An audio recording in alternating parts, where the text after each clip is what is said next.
Máme za sebou první utkání futsalové sezóny okresní futsalové ligy Kolín. FC Mazáci Přelouč do soutěže vstoupili vítězně, porazili FC Play or Die Kolín na domácím hřišti 6-0.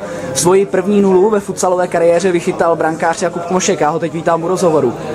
Jakube, mohl bys nám zhodnotit svůj první zápas a zároveň jim popsat, jak se rodilo první vítězství Mazáků v této sezóně? Určitě rád, tak přestože jsme vyhráli 6-0, což na první pohled může znít jako jednoznačný výsledek, tak se to určitě nerodilo jednoduše.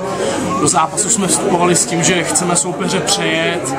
Bohužel první poločas byl jenom 1-0, byli jsme hodně nervózní, ale zahráli si všichni hráči a v druhém poločase jsme soupeře přitlačili a díky naší důkladné fyzické přípravě jsme nakonec soupeře uběhali v druhém poločase a vyhráli 6-0.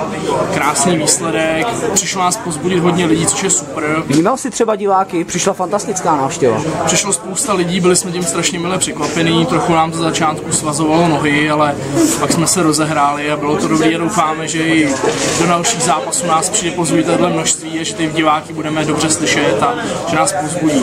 Jakube, my ti děkujeme. Taky děkuji.